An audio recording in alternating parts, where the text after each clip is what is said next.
There may be fairies. Yeah. It is his birthday.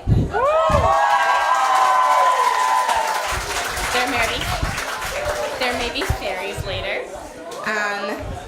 His favorite type of food is asado, which is a type of barbecue. It's probably not quite pronounced like that.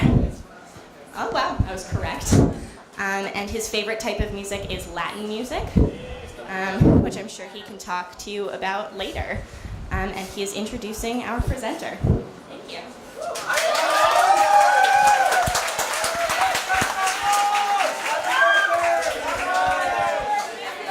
Testing.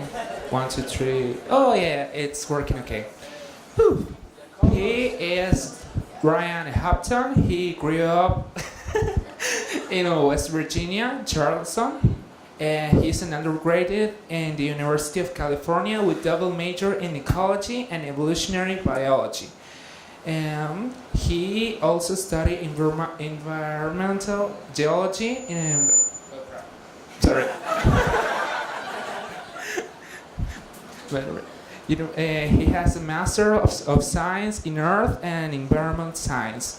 And he finished his PhD in Wyoming in geology and geophysics. He researched... what did I write here? Oh, he is a research fellow serving in the Smithsonian Institution of National Museum of Natural History, and he loves travel. Yeah, he loves travel. He traveled to Panama, Costa Rica, United Kingdom, parts of Italy. Someday we'll love to go to Argentina to see the fossils over there. So let's give, applause, I think. I forgot the vocabulary, sorry.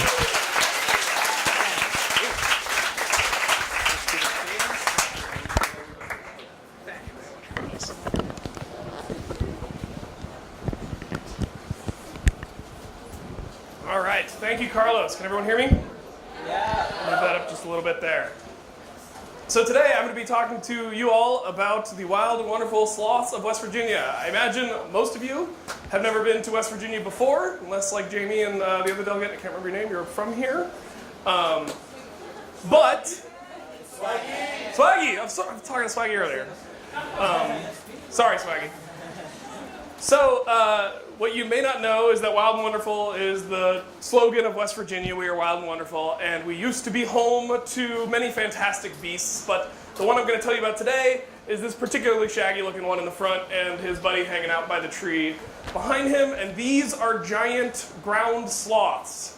So you may know sloths today as the cute little fuzzy things you see on the internet climbing around trees, but for most of their evolutionary history, sloths have looked more like this than they have the ones we have today. So we're going to kind of tell the story of our fossil discovery of sloths, and then what sloths were doing in the past, and how that connects to what sloths are doing today. So, sloths are part of a group of mammals called xenarthrans that evolved in South America about 10 million years after the dinosaurs died, so they've been around for a very long time. The earliest sloths appeared somewhere in Argentina or Chile about 35 million years ago, and then just went crazy. So sloths expanded like mad. This is obviously a modern map of North and South America, but for most of the fossil history of these two continents, Panama did not exist. So I don't know if there are any Panamanian delegates this year, but your country is relatively new, and it was the connection that it was the connection that North America made to South America, depending on who you believe, 3 to 10 million years ago. And before then, South America was an island continent. It existed entirely on its own. It existed in what paleontologists have called splendid isolation. So sloths and their relatives were evolving on their own, but then as soon as they were able to cross over, which they actually did before Panama finished forming, they were able to swim across the shallow sea that connected the two continents, and they were able to distribute all throughout the rest of South America, the rest of North America, as far north as the Yukon Territory and Alaska, and all throughout the mainland of America and Central America and the Caribbean. So they're actually Caribbean ground sloths as well. And the Caribbean ground sloths actually survived the mass extinction that killed out the main ground sloths and then had another mass extinction later. So, I was talking a little bit about fossil diversity of sloths. Sloths used to come in all shapes and sizes. They didn't used to just be these tiny things. So the sloths we have today are actually the smallest sloths have ever been. And we see here, we have a human for scale. That's not just a sloth-shaped human, or it's a human-shaped sloth that's an actual human. And then we have some small sloths like Haupt, which is one of those Caribbean sloths I mentioned. And then we have some truly giant sloths like Eremotherium and Megatherium, which would have been about the size of a small elephant. But an elephant that could stand up on its hind legs. Probably couldn't really walk around on its hind legs. It would probably just rear up on its hind legs to eat from trees. But they were capable of getting up on their hind legs, and they really were that big. And then a lot of medium-sized sloths in between, like your Myodon, Paramyodon, Nothrotheriops, and things like that. The sloth in the image at the beginning of my talk was this guy, the Megalonyx. So kind of bear-sized, which is kind of neat. And clicker. No. And because sloths were so big, much like elephants today, they probably played a really important part of their ecosystem. So if you know anything about elephants, you know that where elephants choose to roam, what trees they choose to knock over, what food they choose to eat, all of this affects the entire ecosystem because they are big enough and they can consume enough stuff that what they choose to do with their time has an oversized effect on the entire ecosystem. So we call them sometimes ecosystem engineers. And based on the size and diversity and abundance of sloths, they probably were similarly important to their environment, but the problem is we don't tend to pay a lot of attention to them. They tend to, I chose this image symbolically because they tend to be in the background of a lot of our thinking about the paleontology, even though every single delegate here, except for the Hawaiian delegation, probably had sloths in their backyard at some point. So they were all over. This scene is what Pleistocene Florida would have looked like. So you've got tapirs and some camel-like animals related to llamas and things like that, and then our giant Eremotherium ground sloths in the background. But the story of our fossil discovery of sloths actually begins right here in West Virginia. So here at the top of the screen is National Youth Science Camp, where we are sitting right now. And about 2 hours to the south and a little bit west, we find a town just south of what's called Oregon Cave. So you can maybe deduce that this area has a lot of caves, and it does. And if we were to drive down there, we would see beautiful rolling hills, sparse forest, some arable farmland that's maybe rare for this part of the world. And if you stumbled around long enough, you might come across a hole in the ground. The hole is now covered by a grate, as you can see. That is to help our friends the bats not get the white nose fungus that's wreaking havoc on their cave ecosystems here on the East Coast. And but back in the early 1700s, when the first frontiersmen were settling this region, the grate would not have been there. And these caves were actually a very important economic resource for the region. They were an important economic resource because a lot of bats had gone to the bathroom in them, and that is true. So, if we cast ourselves back to the late 1700s, we would have a cave that looked maybe something like this, maybe not quite as well lit, but for our purposes this works fine. And the entire floor would have been covered in a thick layer of bat guano. Now this is an important economic resource because bat guano is rich in things like potassium and phosphorus and nitrates, which makes it a wonderful fertilizer, but also if you crystallize out that potassium and that nitrate into potassium nitrate, also known as saltpeter, also known as niter, you have a precursor to gunpowder. In the late 1700s, we were a new nation, and we needed a standing army, and we needed that standing army to be supplied with gunpowder to fire their muskets, so gunpowder was a very important economic resource, so caves were also a very important economic resource. So we'll cast ourselves back to a couple lonely miners working in a cave, and they would have been shoveling piles and piles of bat guano into a water-filled trough. And the water-filled trough allows the guano part of the guano to kind of settle out and get drained off, and then it allows the crystals to be scooped from the surface, and the crystals can then be used to make gunpowder. Most likely, because we are in West Virginia, they probably also had a moonshine still in the cave with them, because where better to hide a moonshine still than underground? So what we have here is a scenario where a bunch of dudes who, if not drunk on purpose, were breathing ethanol fumes while also making a gunpowder precursor, while probably also operating an open flame to make more alcohol inside of a closed cavern. So that's just like so many great ideas happening all at once. So imagine their surprise when their shovel hits something other than guano in the pile, in the layer of guano that they've been digging through for that day, if not weeks. And that's exactly what happened. And these guys found these bones. And these bones were huge. And they looked like a hand. And the hand had these really fearsome claws attached. And this is my hand for scale, so I know it's a little bit bigger on the screen. But like, this is a huge thing to find resting in the guano beneath where they'd been digging. And they didn't know what to do about it. So they told the landowner, the guy who owned the cave, about it. The guy who owned the cave was enough of a noble type person, he had enough money that he was pretty well connected. And he thought, you know, I know a guy who might be interested in this. So he had the bones sent here. And if you were paying attention to Hamilton earlier after dinner, you might recognize that this is Monticello, where Jefferson liked to hang out doing whatever it is the hell you do up in Monticello. Is that the line from the... All right. So Thomas Jefferson, at the time, this is the late 1700s, I don't remember the exact year, but at the time, Thomas Jefferson was serving as the Vice President of the United States. So just imagine it, a Vice President who liked science. I know, it's a crazy thing to think about. He had an interest in natural history, and he took a look at the bones and recognized that there was something very important about these bones. These were unlike any animal that had ever been described before. And so he recognized that there was a new piece of natural history, a new piece of science and paleontology that was paleontology was a brand new field at this time. And so he described these bones in the best detail that he was able to. And because he was legitimately a scientist, that description got published. And the publication was called, they used to have pretty wordy titles back then, A Memoir on the Discovery of Certain Bones of a Quadruped of the Clawed Kind in the Western Parts of Virginia. So this was published, as you can see, in March of 1797.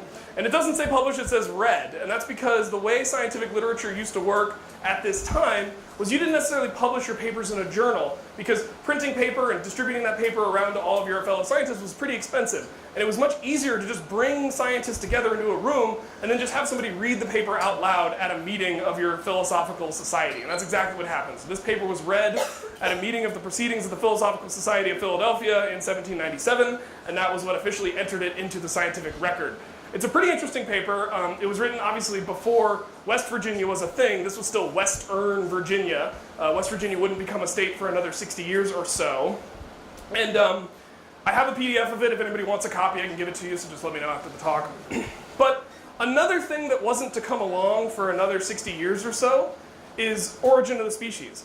So we're operating over a half century before the idea of natural selection and evolution and things like that would come into play. And what that meant was Thomas Jefferson and the scientific community at large didn't really have a great understanding of the concept of extinction.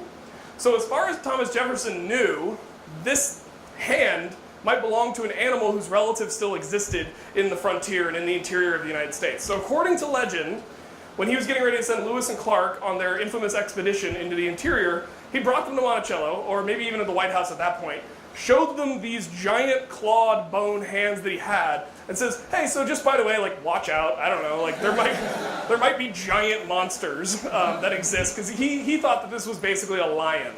So he described this thing as a giant lion with giant claws. That's why he named it Megalonyx, so Megalonyx means great claw. Later, when it was described more carefully in the scientific literature, in honor of Thomas Jefferson, they named the animal Megalonyx jeffersoni. So it is named after him. He didn't name it after him himself. He was pretty egotistical, but not quite that egotistical. So fast forward 200 years. This is me at some sort of Jurassic Park, and showing off my latest discovery of an Allosaurus. And then I moved to West Virginia between 3rd and 4th grade and stayed here until I graduated high school. So I graduated at George Washington High School in Charleston, West Virginia in 2004. So this is a high school that's just across the river from where everybody flew in at Yeager Airport. And then after that, I decided to get as far away from West Virginia as I could, and I went to the University of California, Santa Cruz. If you saw me yesterday, you might have seen me rocking my banana slug shirt. So this is Sammy the Slug. He's our mascot. And the motto of the University of California system is Fiat Lux, let there be light. But Santa Cruz has always been a little bit different, so we say Fiat Slug, let there be slug.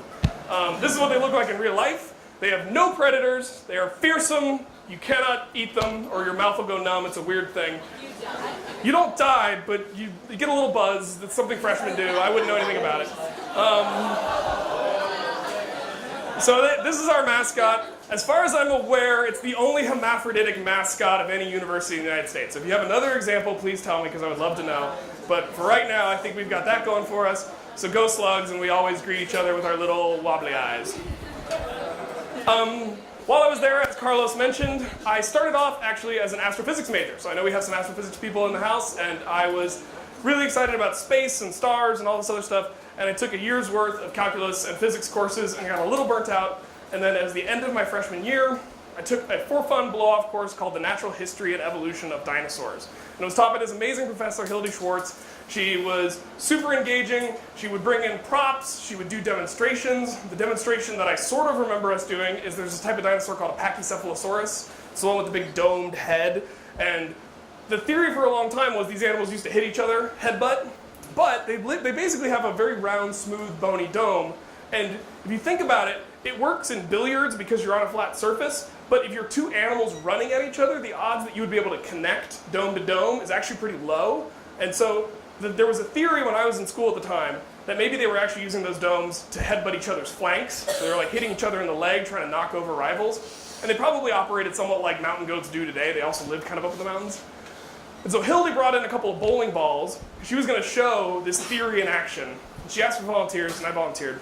And me and my buddy Rodney, we were told to hold the bowling balls on our heads and line up on different sides of the lecture hall, and then go for it, because the idea was we were supposed to fail. It's not supposed to work. But it was the most beautiful billiards-like collision you've ever seen, and we just conked, and then I actually was teary-eyed. I staggered back, and I couldn't, my vision was blurry, and my professor was disappointed, but also I think a little proud that we had actually done it. So after being subjected to intense cranial trauma, I switched majors to that major. I was convinced, and studied ecology and evolutionary biology, which is the science of what animals do in their environment, how they actually live, and then how they evolve to adapt and continue living. And then I also ended up double majoring in environmental geology, because one of the things I want you to take home from this lecture is that the science of paleontology is the intersection of geology and biology. It is where rocks and life come together, and when the rocks preserve the life, you have to become somebody who understands a little bit about rocks and a little bit about life to be able to interpret the life that's trapped in the rocks. So after finishing undergrad, I was fortunate enough to get into grad school. I went to Vanderbilt University in Nashville, Tennessee, and studied with Professor Larissa DeSantis. And what you will learn yourself if you go to grad school is that you don't always roll into grad school with a project in mind, especially for something like a master's. A lot of times it's something that you develop with your advisor, with your professor. So one day I went to a meeting with my advisor, Larissa, and we were trying to come up with a project for me. We weren't really sure. And she said, well, I've just learned about this new technique, and it looks at the microscopic structure of teeth. And she also knew from her own research that sloths have pretty weird teeth. There's something funky about their teeth that I'll tell you about here in a little bit. And so she said, Ryan, why don't you test this technique on sloths? Because it shouldn't work, but maybe you can figure out a way to make it work. And so that became my thesis, my master's thesis, titled Dental Microwear Texture of Dentin, Can Mammalian Diets Be Inferred Without Enamel? So it's a very mouthy title. I don't necessarily like mouthy titles in science, but that wasn't a pun on purpose. But it does describe what I did, and I'm going to talk about that in more detail. So, mammals without enamel, yeah, deal with it. This is a three-toed sloth, obviously, and it's a meme, and it's not referring to their teeth, but I'm adapting it for that. But what I'm talking about here is I'm talking about a group of mammals called Xenarthra. And they used to be called edentata, and they used to include everything on the screen. And that's because mammals have really intense teeth. You know this from your own mouth, and maybe the mouth of a friend if you have a nice time, but our teeth are very complicated. We have a lot of different kinds of teeth, a lot of different surfaces on those teeth. So we have teeth for biting and pulling things off of trees or bones or whatever it is you're eating off of. We have teeth that have flattened surfaces for grinding, where you can chew things up really well. And that's because we are omnivores. And so a lot of the study of mammalian biology, and especially mammalian paleontology, is really the study of teeth. Teeth can tell you a lot of the story about what a mammal is doing with their life. And the problem is, when you start eating mostly insects, your teeth tend to get very simplified. So if you think of things like a rat that just has these tiny little teeth that are just kind of made for pinpricking insects and then chewing them up, crunching them a little bit, and swallowing them. So the teeth of some animals, like the animals in this slide, get so simplified that sometimes they lose entire structures. So in this case, we have this group Edentata. Edentata literally means without teeth. And it used to include anteaters. So this is a lesser anteater. It's a relative of the giant anteater. It's also known as a tamandua. And then we have armadillos. We have a silky anteater, which is a very rare type of anteater that almost lives its entire life in trees, just like its relatives, the sloth. And if you look closely, you can see that this is actually a mama sloth with her little baby getting a little snack there. And then we have this, and these animals, as I mentioned, all live in Central South America and North America for some species and in the fossil record. Whereas aardvarks live in Africa. Aardvark is Afrikaans, one of the languages they speak in South Africa, and it means earth pig. So not the most flattering name, not the most flattering animal. I don't think they're that cute. Then we have pangolins, which I think are incredibly cute. They also live in Africa and they live in Southeast Asia. And these are one of the most highly trafficked animals on planet Earth. They might be extinct by the end of this sentence. So if you can do anything to help pangolins, just pay attention. Don't buy anything that might have been made with or from a pangolin. And you can see that there's a lot of superficial similarities here. So pangolins do look like they have a lot in common with armadillos. And they have something in common with the anteaters too. In that anteaters and pangolins don't have teeth. So this isn't just teeth that have fallen out of the skull. They truly don't have any teeth. And that's where this idea of calling them edentates, edentata, without teeth came from. But it's not a true grouping. When we actually looked at the molecular DNA of these animals, we realized that the aardvarks and the pangolins belong in their own group, a group we've decided to call Pholodota, and the anteaters, armadillos, and sloths belong in a separate group called Xenarthra. Xenarthra means weirdly jointed, and it's because of how their backbone articulates. And you can think about, you would probably need a pretty weird backbone if you're an armadillo and you have to roll up into a little ball. So that's kind of where that thinking comes from that name. So now that we know who we're talking about, let's talk about the Xenarthran family tree. So this type of diagram shows the interrelationships between mammals, and it includes both some modern and some fossil examples from the Xenarthran family tree. So starting at the top, this first major branch that comes off are called cingulata, or cingulates, and that includes all living armadillos, and then all the extinct armadillo-like things, including glyptodonts and pampathirs. And glyptodonts are those animals you sometimes see. They look like they're literally the size of a Volkswagen Beetle, and they sometimes have a giant tail with a club on it that has like spikes and stuff, so they're really cool looking animals. And then some other armadillo-like forms, and then all modern armadillos. The other branch is called Pilosa, and that includes anteaters and sloths. And the anteaters have almost no fossil record. We really don't know where they came from, so if you want to become a paleontologist and dedicate yourself to finding anteater fossils, that would be really useful. But then we have the sloths. So we have our three-toed sloths and our two-toed sloths, and then in between them, we have all of our ground sloths. And what this is indicating is that three-toed sloths and two-toed sloths aren't actually that related to each other. It's one of the first branches in the sloth family tree is that three-toed sloths and two-toed sloths split, and they're separated by every ground sloth that ever lived, and all of their adapted lifestyle for the trees, their arboreal lifestyle, seems to be convergently evolved. So they happen to just both evolve to live in the trees and have a lot of the same adaptations because of it. Slow metabolism, eating leaves, suspensory posture, but they both came to those lifestyles independently, which is kind of insane considering how similar they look on the surface. So that's just something to keep in mind. A big part of what I want to study with ecology is what do these animals eat, and what were they eating now, what are they eating in the past. And so here we have a three-toed sloth smelling a leaf bud, deciding if it's appropriate for consumption or not. We have a two-toed sloth enjoying some carrots, and then the story of the guy on the right. Fortunately, you've all already eaten dinner. That hole in the ground is in fact a toilet. I think this is in Bolivia, I want to say, and some scientists observed an outhouse with a sloth that had crawled into the toilet, had wallowed and eaten something, and then had crawled back out covered in that. And it wasn't a one-off. I read the paper, and this happened like 25 times with different sloths. So this was like a sloth meetup for some reason. And we still don't know like what they were doing, why they were going to this one toilet every time. So total mystery. I didn't study anything about what those freaks were eating. I was focused on the more typical sloths. So for my master's, I used a technique called dental microtexture analysis where I looked at this microscopic surface texture of the teeth. And then for my PhD, I used the geochemistry of the tissues. I'm going to talk about that after I talk about the teeth stuff. So why are sloths so difficult to study? Sloths present a lot of challenges, both in terms of their modern biology and their fossil history. I already talked about them not having enamel, but another reason enamel is so great is because we all have enamel covering our teeth right now, and it's a very hard tissue.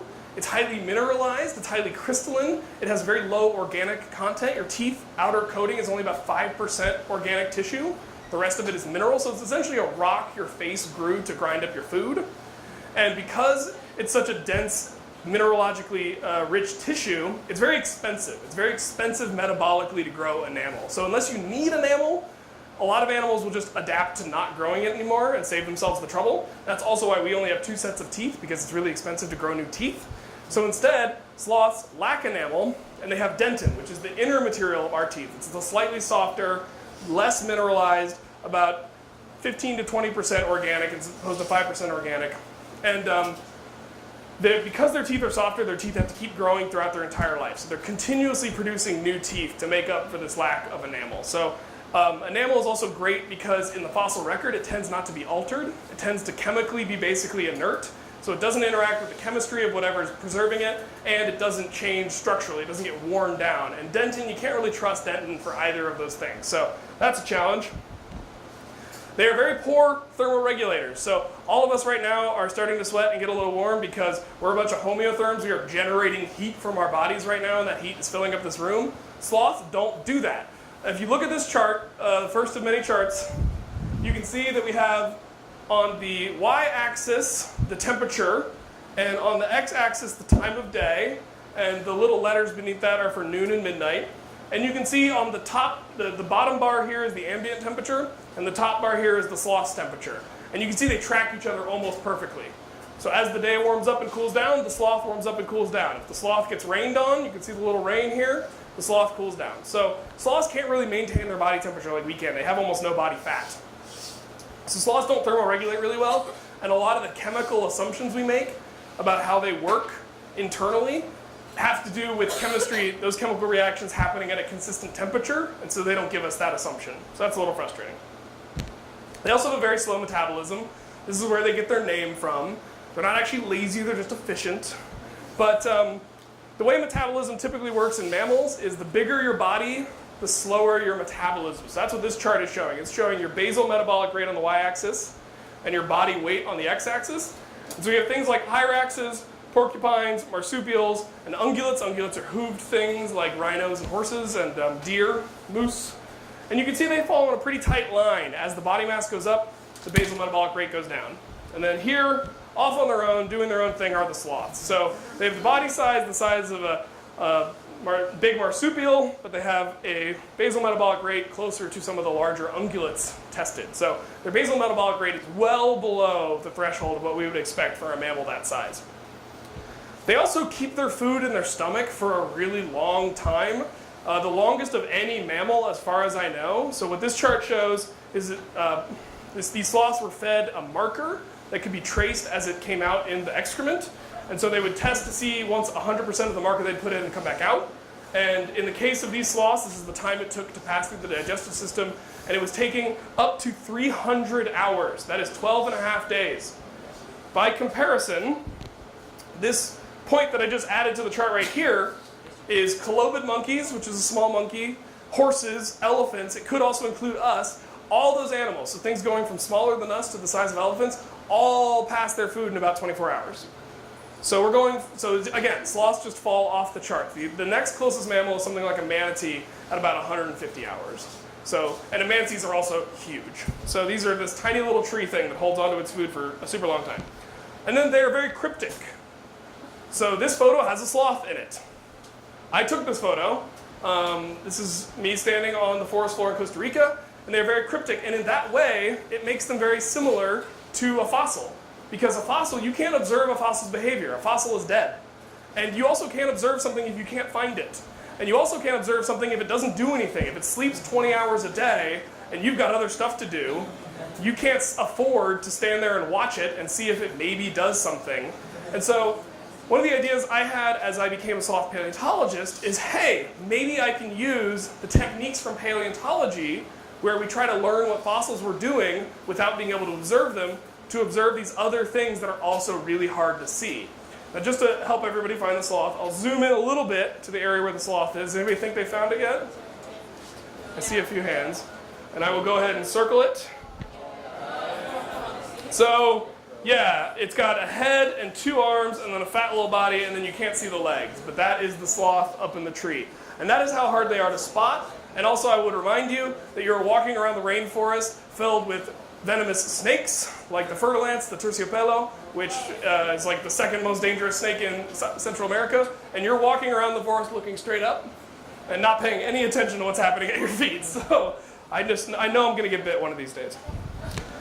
So another thing about paleontology is we like to use modern analogs when we can. We like to take an organism that used to exist and compare it to something that's alive today and see if we can maybe make a connection there and understand its lifestyle and ecology a little better. So we have here a tapir. This is called a paleo llama. It's an ancient llama. And then here's one of our ground sloths. And for things like tapirs and llamas, we've got a pretty good analog. We have living tapirs and we have living llamas, and they're about the same size and they maybe have a pretty similar lifestyle. But for ground sloths, the only thing alive today we have are sloths. And this is something I will say about the process of research, is that it is an open question whether or not sloths are good analogs for their fossil relatives. And I have found that a lot of times in my field, people make assumptions. And I'm going to talk about some of those assumptions in a bit.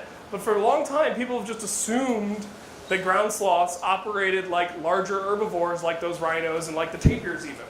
And people have assumed that modern sloths would be a bad analog.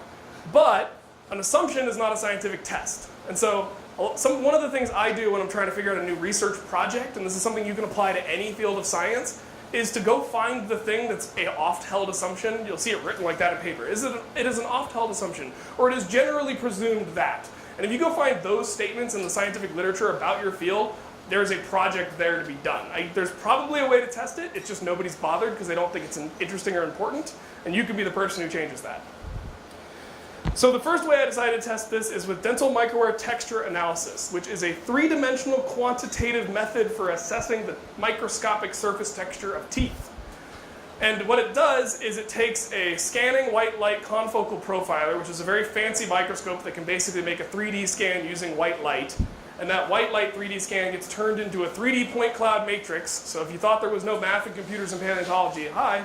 And we then take that quantified 3D point cloud matrix and pass it through a series of algorithms called scale-sensitive fractal analysis to turn that 3D point cloud data into quantified attributes that we can then compare across taxa, between taxa, across different teeth of the same animal's mouth, and learn about the properties of the food they were eating.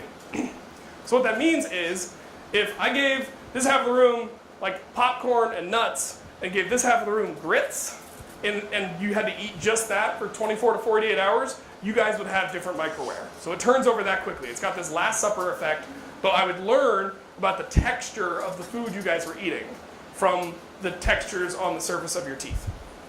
And so the examples here, these are little simplified cartoons, and the A cartoon is showing the length scale attribute called anisotropy. And what that does is it measures how similar features of similar length, linear features of similar length, are oriented relative to each other. So this would be a highly anisotropic surface because it's got a lot of lines of roughly the same length, and they're all oriented about the same way. So you can imagine if you're chewing on something really chewy and you're chewing it really consistently, you might create kind of these striations. And then the other attribute that I'm going to tell you about today is B, and that's called area scale fractal complexity. And that operates on the idea that the apparent surface roughness of a surface changes depending on your scale of analysis. So everybody look down at the floor. The floor is relatively smooth to us at our scale. But if you were an ant walking across this floor, we know this floor has a lot of little imperfections and little bits of dirt and grit and stuff like that. And so if you were at the size of an ant, this floor would seem very textured and varied and be kind of a rocky terrain to cross over. So that's what this examines. So it takes the big scale picture where things may look relatively smooth, and it takes the surface area of that, and then it zooms in a little bit, it takes the surface area of that, and it zooms in a little bit, it takes the surface area of that. And amount of change in the surface area of the surface as it's being zoomed in on, the slope of that line, is our complexity value.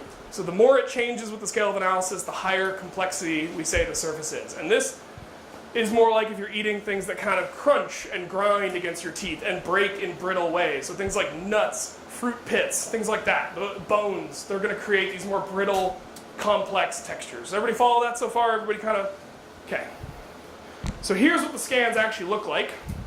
These are marsupials. We have a grazing kangaroo and a browsing wallaby. So grazing and browsing are scientific terms. Grazing means eating grass. Browsing means eating leaves and maybe eating twigs and fruits and things like that. So they are distinct. And you can see that A is more anisotropic and B is more complex. And it's not perfect. You're not going to get a perfect scan like these cartoons in the real world, but that is what it looks like. And these are not actually photographs. These are photo simulations based on the 3D point cloud data that the method generates. So there's some cool computational stuff happening there too. The last textural attribute I'm going to tell you about is textural fill volume, and that looks at the volume of the features being observed. And so it measures this by filling the measured surface area with hypothetical qubits of two different volumes. So we have a large scale qubit and a small scale qubit. So the idea being the small scale qubit is going to get into all the little tiny textural features, all those little pits and scratches we saw. And then you subtract the gross scale volume from the fine scale volume, and you're left with just the volume of those features, and you're canceling out the shape of the tooth, because our teeth have like little cups and divots and things like that. So that would contribute to the volumetric shape, but we're canceling that out, and we're getting just the volume of the features, and that gives us a sense of how hard an object something was eating, because the harder the object is, the more it's going to dig into your enamel and leaves deeper pits and grooves. So with that in mind, this is what we hoped to find. This is a ideal natural test case for this technique, and it's looking at Alouatta palliata, which is the white or black-mantled howler monkey from Central America, and then Ceiba sapella is the white-faced capuchin, Monocara blanca, from Central America. And it's fine. And in general, howler monkeys are thought to be very folivorous, which means they eat leaves, very similar to sloths. Whereas capuchin monkeys, as you can see from that capuchin who's enjoying his meal there, he's got the grumpiest looking face. I love that photo. They eat just anything they can get their grubby little hands on. They seem very cute, but if anything, they are pests, and they will steal your food if you're not looking. And what we can see here is this is a chart I'm going to come back to the style of several times throughout the rest of this lecture. We have anisotropy, the length scale measurement on the y-axis, and complexity, the area scale measurement on the x-axis. And so things that plot high on the y-axis are those highly lineated surfaces, and that's the things that it's eating something very chewy, like leaves, whereas things that plot low on the y-axis and high on the x-axis are eating a more varied diet, and they're eating some things that are crunchy, some things that are brittle, some things they have to grind on. And so you can kind of see that there's pretty good separation between these two data sets, right? Everybody see that? So that's what we would have loved to have seen for our sloths. Three-toed sloths are going to be more like our howler monkeys. They are very, very strict folivores. That's one of the reasons you very rarely see them in captivity, is they're very difficult to keep outside their natural habitat, and they're very difficult to feed because they have such a specific diet of leaves that they prefer. So like the species on the whole can eat about 30 different species of tree, but the individual sloth will only have 5 or 6. And if you don't give them that 5 or 6, they're like, no, I'm not going to eat. I would rather starve. And then they do, and then you feel bad because you're like, oop. Two-toed sloths, far less picky, will eat, when offered, they mostly eat leaves, but they will eat some fruit, they will eat some eggs, they'll even eat animal protein if it's given to them. If that's not uncommon for an herbivore. A lot of herbivores will eat meat if you give it to them, because meat is a very resource-rich thing to consume and pretty easy to digest compared to plants. So we were hoping to see something like this for my beloved sloths. And we're going to talk briefly about their teeth. So I mentioned it a couple of times. Remember, they don't have any enamel. So these are dentin teeth. They have evolved a couple different types of dentin to make up for this. So we have our three-toed sloth and our two-toed sloth. Their teeth look pretty similar, and they're relatively undifferentiated. So unlike us, who have different types of teeth for different types of things, sloths basically just have one type of tooth. The two-toed sloth have this weird tooth that's kind of like a canine, but not really.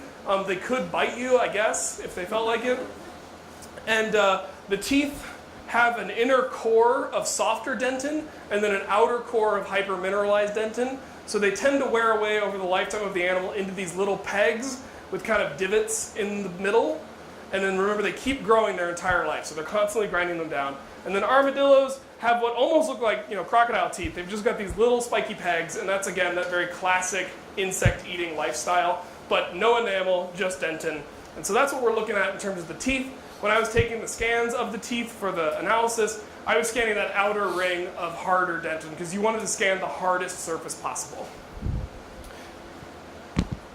So this is what the setup looks like when you're scanning it. We have the microscope here on the left, and it's putting down this little pinprick of light that you can maybe see on the tooth, and that pinprick of light is about the size of the scan. So it's a very small scan. It covers a very small area, but you can learn a lot.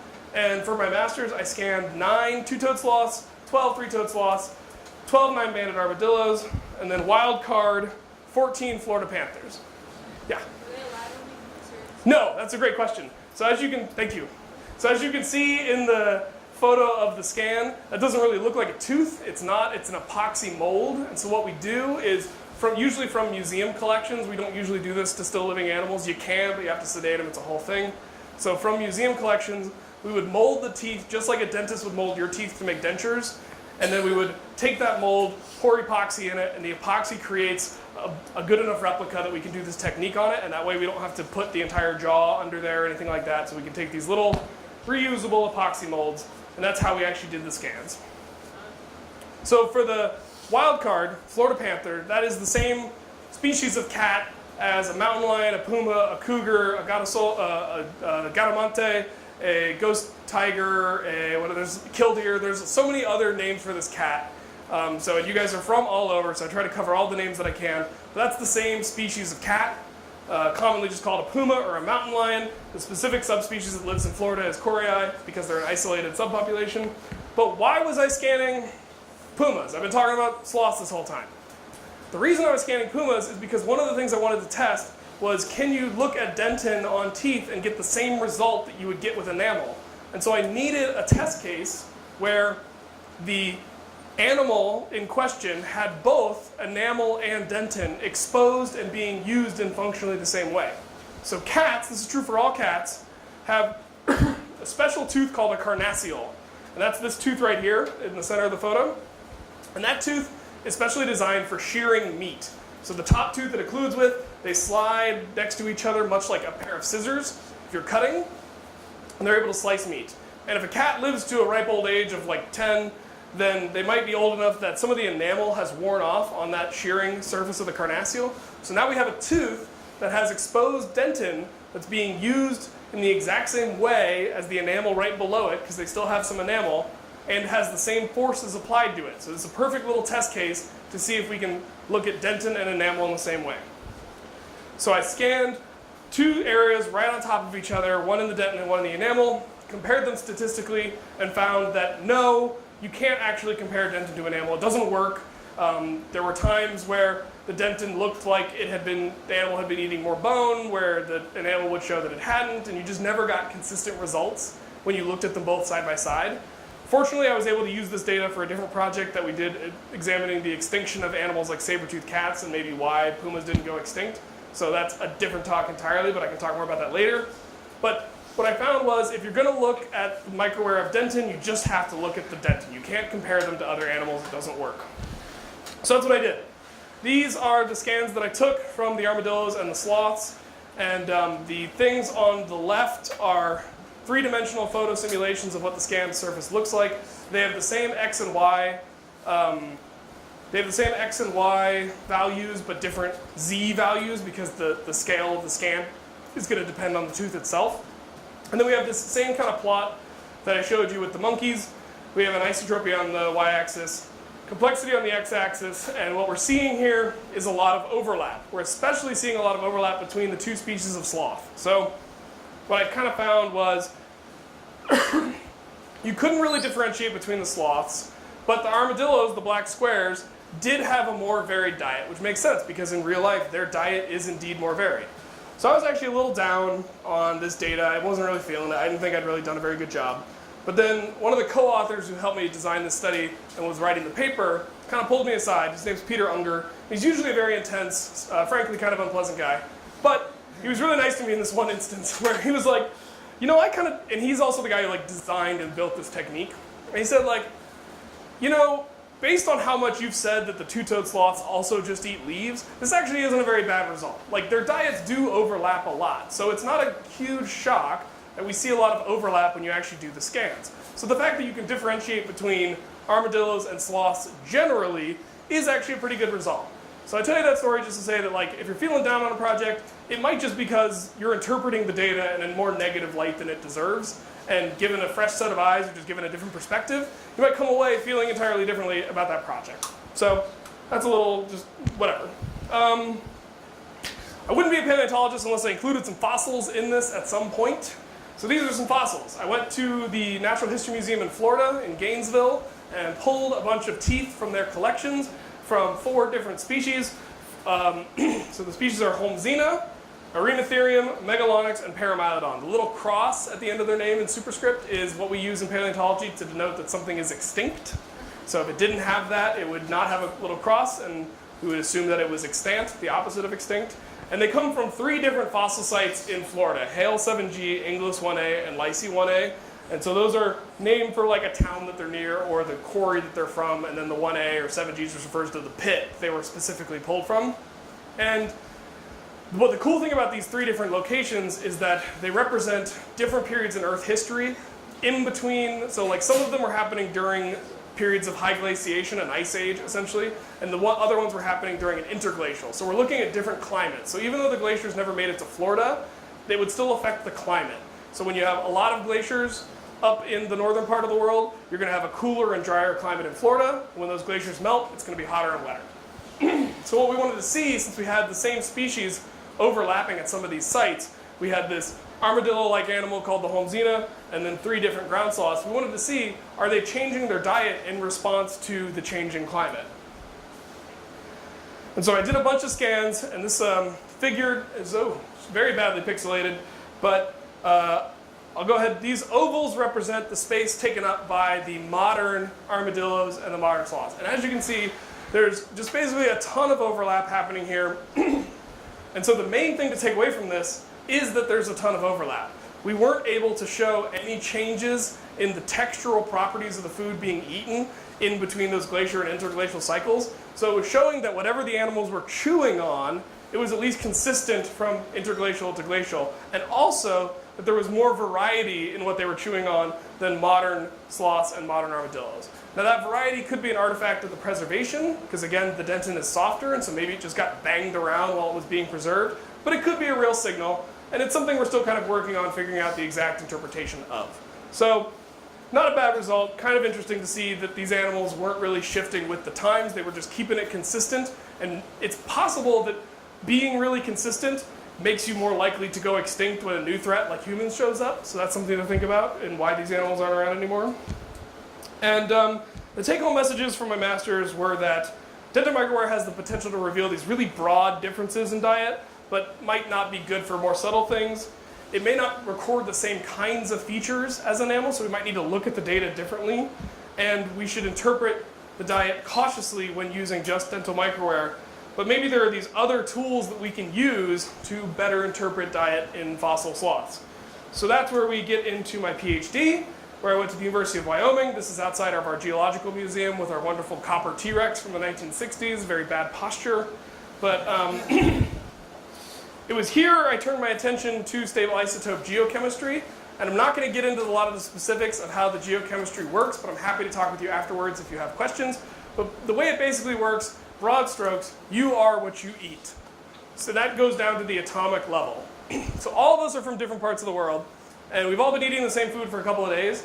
But if we had all like plucked our hairs right when we got here and analyzed them using this technique, we could have put all of ourselves on a map, and I probably could have predicted where a lot of you were from just based on some of that data I would get from the stable isotopes in your hair. So isotopes, as a reminder, are when an atom has extra neutrons, and that makes it a little heavy.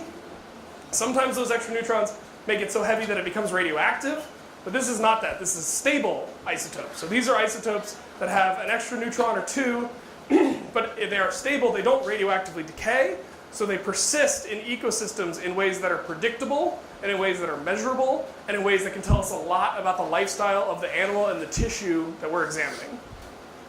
So the way we measure that, since I'm sure there are some physics and mechanical and chemical engineering type people in the audience, is we use a stable isotope mass spectrometer. So after preparing the sample of interest, removing all the impurities, getting it down to just the element that we're interested in analyzing, we introduce it to usually an acid bath, phosphoric acid that turns it into a gaseous state. We introduce it using this gas inflow valve into the world of the machine, where it then gets turned into a stream of ions. So it gets superheated to the point where it becomes a plasma. And a plasma is a state of matter where all the electrons are stripped from that matter. And so that allows them to be accelerated down a flight tube. As they are being accelerated down the flight tube, they are exposed to an electromagnet. And that electromagnet, because these are positively charged ions now, they don't have electrons anymore, that electromagnet is able to change the trajectory of the atoms as they're flying through the flight tube. And the deflection of that trajectory is directly related to the mass of the atom.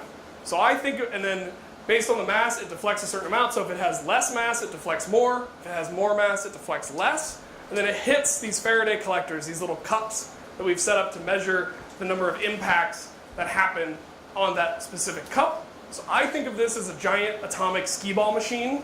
So we're essentially rolling our skee balls of atoms up this flight tube, and then they're falling in the right cup. And then we measure the cup via current, and that gives us the output in the form of a ratio of how much heavy element to how much light element was present in the sample. So it's a pretty cool technique when you get to do a lot of different kinds of science to get to your final result. So the two systems I was interested in looking at are stable carbon, where we measure the ratio of carbon 13 to carbon 12. Carbon 14 is the radioactive one, so this is stable carbon. And nitrogen 15 ratio to nitrogen 14. And we represent that with the delta notation, so we'll just say delta 13C or delta 15N. What those two isotopes tell us, carbon tells us about the type of plants being consumed by the organism in question. Even if that organism is a carnivore, we can go backwards into the actual primary producer that was being eaten, because different plants have different photosynthetic pathways, and those different photosynthetic pathways affect the final resultant isotope ratios in their tissues. So we have a group of plants called C3. That's most of the plants around here. That's most of the plants you're going to see in general are C3 plants. So that's the most basic photosynthetic pathway, and it tends to accumulate a lot of those heavy carbons. Then we have CAM plants, that stands for the Crasulian acid method. Those tend to be things like succulents, cacti, things that are in water-stressed environments. They have a different type of photosynthesis that helps them reserve water. And so they have kind of carbon values in the middle. And then we have C4, which is a relatively recent evolutionary adaptation in plants to deal with highly arid environments. You tend to see that in a lot of cool season, high elevation grasses that don't have access to a lot of water. So they need to be very careful with how they photosynthesize so that they're not wasting moisture. And so corn is an agricultural example of that we've specifically bred for our purposes. And they tend to have very light isotopes, respectively. For the nitrogen accumulates up trophic levels. Trophic level is just the food chain. So we start with the primary producers, plants. They incorporate bioavailable nitrogen from the soil that has been put there by nitrogen-fixing bacteria and or legumes, which is why people plant peanuts in their fields every couple of years. It refreshes the nitrogen in the soil. And then we have an herbivore eat those leaves, and they incorporate the heavier nitrogen. The heavier nitrogen tends to get built into your tissues and then just hangs out there forever. And then the sloth eats the cecropia leaves, which is one of their favorite trees to eat, and then a harpy eagle eats the sloth. It's one of the sloth's few predators. And the nitrogen just tends to accumulate up the food chain, gets heavier and heavier, and the length of the food chain can go on indefinitely. So that's how the two isotopes I'm interested in working on work. There are others. Happy to talk more about it later. And the problem with sloths is that all of this data that's available in the literature, this is all pulled from the literature, is about ground sloths, and there's only one published data point using tree sloths for this method. So here we have nitrogen on the y-axis, carbon on the x-axis. That's how I'll display this data. So nitrogen higher up means higher up the food chain. Carbon in the middle means a mix of different kinds of plants, and I'll kind of keep going back to that same type of figure over and over again. But ground sloths, what you want to do when you look at the tissue, you're seeing the tissue in the animal but you want to figure out what the plant was. And so you need a correction factor. You need like a mathematical formula to put it in that you can then say, oh, the tissue from this sloth was this. I need to add X or Y to that to get the plant. And the problem is we don't have data from the modern sloths to do that. So people have been assuming that giant ground sloths worked just like any other large herbivore, and they were using things like camels and pigs and horses and rhinos, and using those values, those correction factors, to calculate the diet of these animals. But evolutionarily speaking, they're pretty far apart. So anteaters and sloths are not that closely related to things like camels and pigs and horses and rhinos. So my question was, is the correction factor we're using the right one? And should I calculate the correction factor from diet to tissues in modern sloths and see how different it is? So I went and I got a bunch of sloths. This photo is me in Panama. Unfortunately, that project didn't really work out, so I didn't really get any data from those sloths. So I had to go to the sloth sanctuary in Costa Rica, again wearing my slug shirt. And the sloth sanctuary is a wonderful place. They do a lot of really great work, but they are a sanctuary, so they get brought very injured and hurt animals. So sometimes those animals don't always make it, and sometimes the animals they have do die. And the sloth sanctuary, they like working with me. They're very kind to me, so they have now a very large freezer that whenever the animals die, they toss them in the freezer, and then I come down for a visit and pull out a few sloths and thaw them out overnight and then get to work, dissecting them and taking samples from them. And then the final piece of the puzzle for my isotope work is this, which is a ground sloth coprolite. Has anyone here ever seen a ground sloth coprolite before? Liz, what do you? Yeah, I actually have some with me right now. You have coprolites with you right now? That's weird. What are the odds? I don't know if you want to like pass it. Yeah, I guess we better. All right. So I got some ground sloth coprolites. If you guys want to see them, I'll just start passing them around. So. How random. So we'll talk more about those coprolites in just a second as they work their way around. So just again to reiterate, I got a bunch of different samples from the sanctuary. Because these sloths were deceased, I was able to take the food items that they were fed when they were alive at the sanctuary. I was able to take stomach contents, which gross. I was able to take the feces, which is actually less gross because the stomachs keep fermenting even after the animal dies. So it's like this sack of ballooning gas. And then I was able to take hair and claws, the proximal and distal tips. So what we're thinking here is we know that sloths are eating food. We know that that food goes into their stomach. And then we know that that food gets turned into things like feces and things like hair and other tissues. And what we needed to know was the values of the food and the values of the stomach contents and the values of the feces and the values of the hair so we could calculate that correction factor and then apply that to the fossil sloths to see what we could find. So I'm going to skip over that. So we analyzed the leaves, and we can see that the leaves are plotting in that C3 space I was telling you about. So very typical, basic type of photosynthesis. They are not water stressed. They are in the tropics. Very low trophic values because they're a plant on the nitrogen. And then we looked at the stomach from the three-toed sloths. So we see that trophic enrichment. We see them increasing their nitrogen values but having pretty consistent carbon values. And we also looked at their feces, similar story. And then we know that the two-toed sloths that live in captivity at the sanctuary are actually fed dog food because there's this idea that maybe they need some extra protein. So I analyzed some of the dog food. So the dog food is way over there on the other side. And then these are the two-toed sloth stomachs. So kind of mapping all over the place. So some of these animals were doing kind of weird things. This is a pretty high nitrogen value for an herbivore. I looked at my notes later. I think this animal might have actually been starving to death. And so when you're starving to death, you're consuming your own tissues, so you suddenly look like a hypercarnivore because you're like eating yourself internally. So I think that's what was going on there. And then we also looked at their feces. And these are examples of from the same animal. So with the same color, same animal.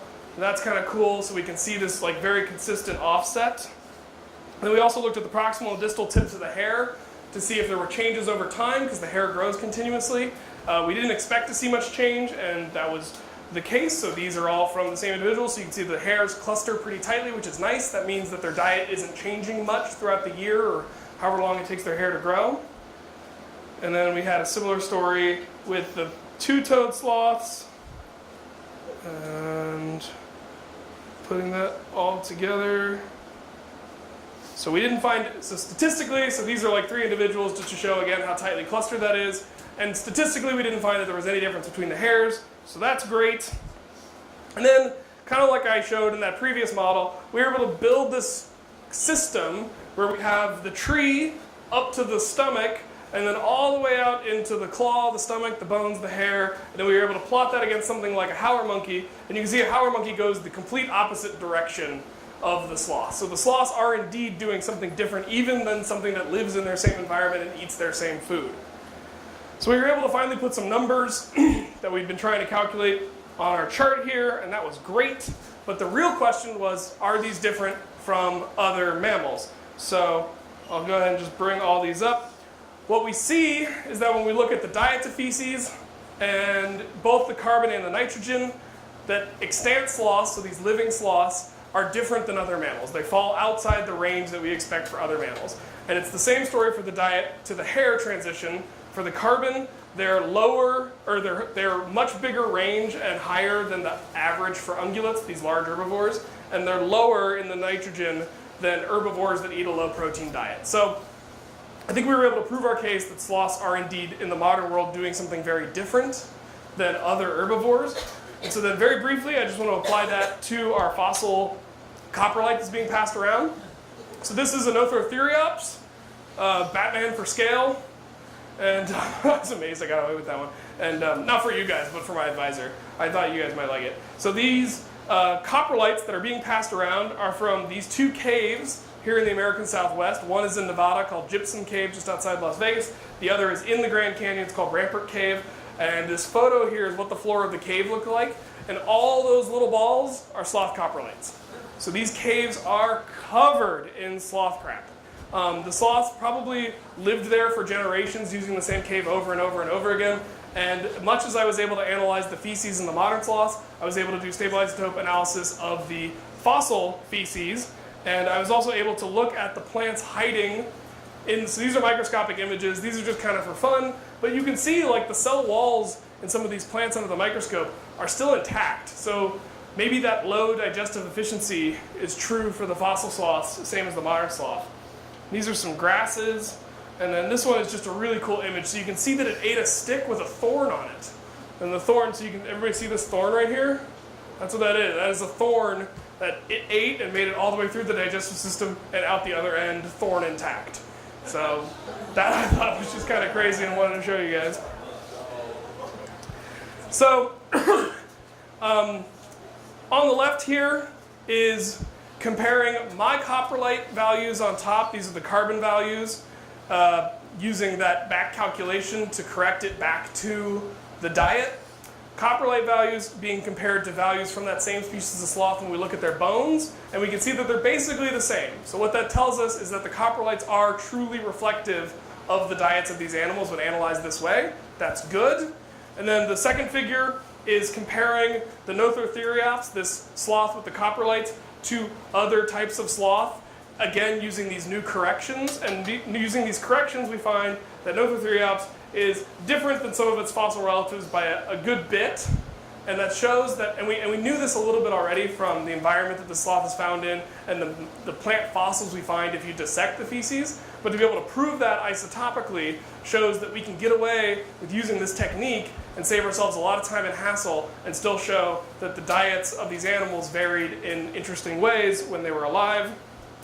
And then finally, I just want to show you guys that, again, putting it all together, the Nothrotheriops sloth, this green right here, has very little overlap with all of the other sloths that tightly cluster together themselves. And so we're showing that the, so we're showing that this Nothrotheriops sloth really is different than most of the other fossil sloths that lived near it in its same environment at the time. And that was a really cool result to get from sampling a couple of milligrams of its coprolite. So it was a lot of really data-rich science that we could do with very little sample just because we had that modern context. So I think that just goes to show when you have a modern context how much more you can learn about the animals you're studying. And then we wanted to also test, I showed that the sloth values that I calculated fell outside the range for the normal mammal values. And so we wanted to also see how big a difference that made in our calculations. So we calculated using the old way, we calculated using the new hotness, and we found that calculated the old way, you would assume that these Nothotheriops sloth were eating less than 50% C4 plants. Calculated the new way, you would estimate that they were eating over 50% C4 plants, and that is a statistically significant shift. So depending on whether or not you think my way works a little better or you want to use the old way, I'm not even arguing that the old way is worse, it's just you're going to get different results. And so you have to be thinking about that when you are trying to decide how you're going to interpret your fossil data. So, so because extant sloths fell outside the expected ranges for modern mammals, we were able to get a completely different interpretation of what the fossil animals were doing. Whether that interpretation is correct or not remains to be debated, but it is a really cool result and is kind of what we were hoping to show. So to sum up big picture, this is a big picture take-home message. Sloths are really weird. I hope I have impressed that upon you if nothing else. Sloths are weird. There's a lot that's going on with them that makes them different. But I think they're also pretty great. And I really like studying them. And I was not a person who was obsessed with sloths. I just was handed a project by my research advisor and told to follow it and see where it took. And every time I unraveled a thread, I found a bunch of new threads. And so what I want to tell you guys as you embark on your research careers is that if you pursue a research project, the odds are you're going to answer your question if you've done your project well. But I guarantee you're probably going to get some new questions that you didn't think about when you look at your results. So for every research project I have completed, I probably have 3 new research projects that have started because of it. They just keep multiplying. I can't get them to stop. And I think that's a really good thing. I think that means I'm going to have really good job security. Once the ideas start flowing, I can't get them to stop. And then to quote my father-in-law, he always says, follow your passions. So with that, I want to thank everyone who made it possible for me to do this research and to come out here and talk to all you fine folks. And then I want to thank you all for being such awesome listeners.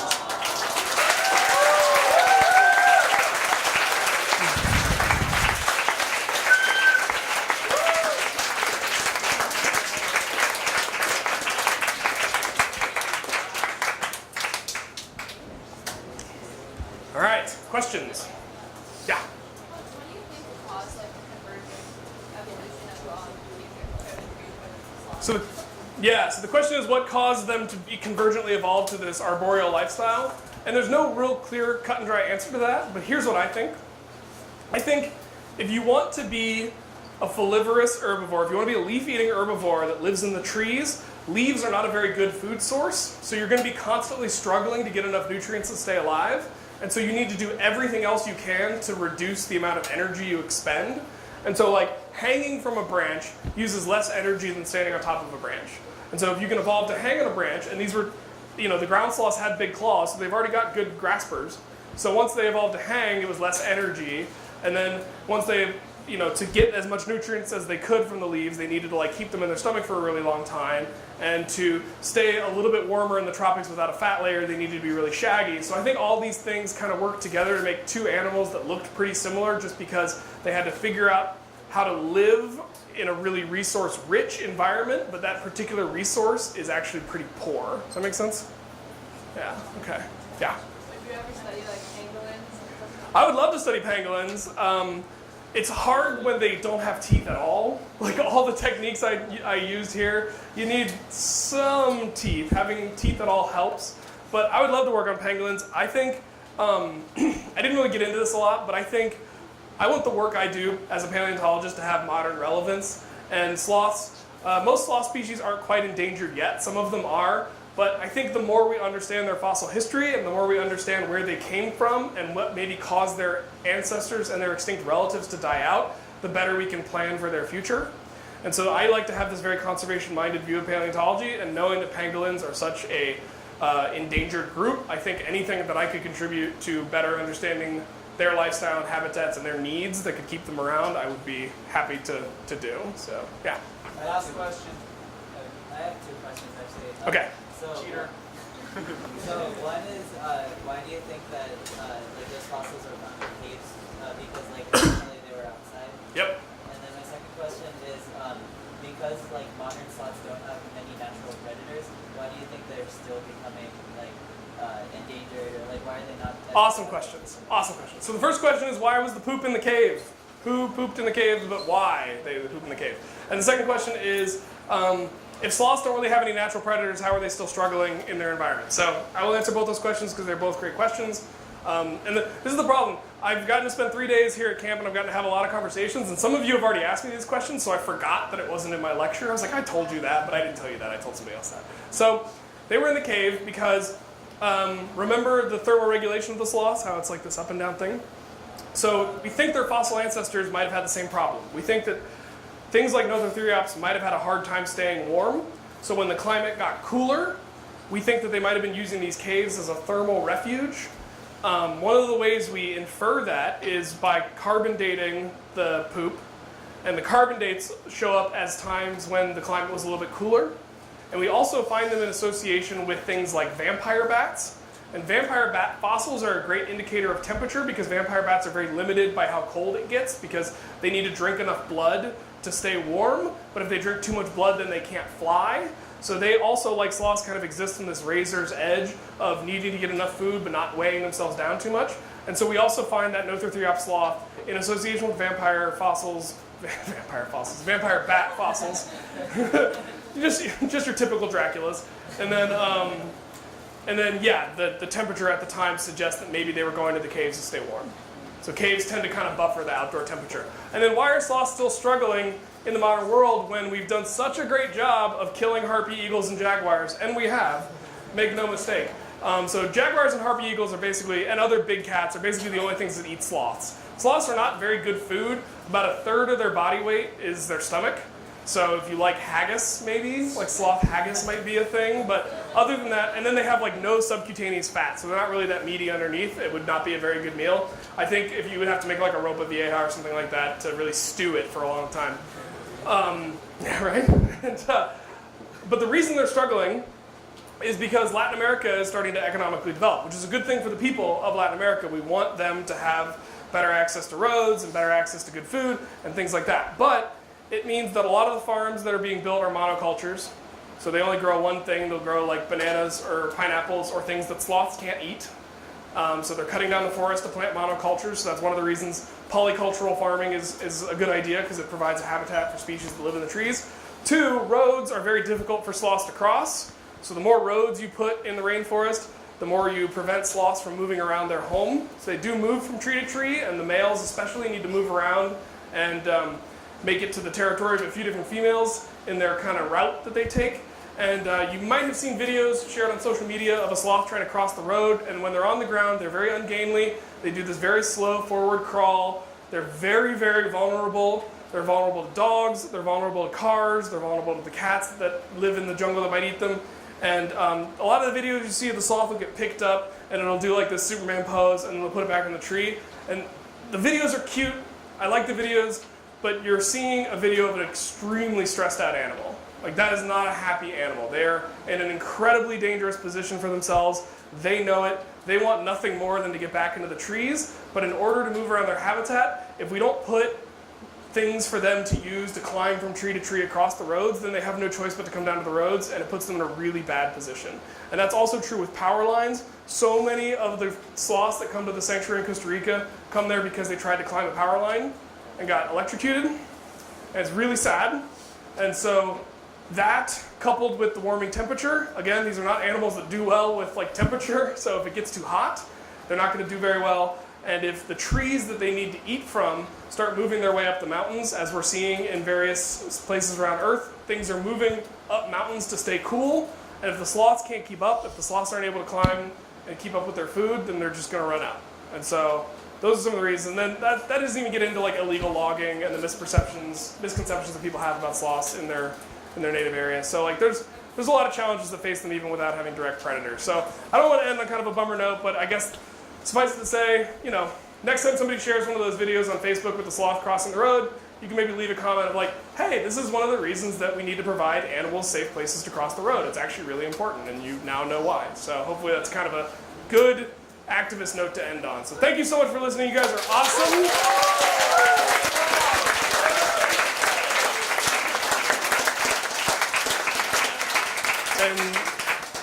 continue to pester me around camp with all the questions that you have. So I'm happy to talk more.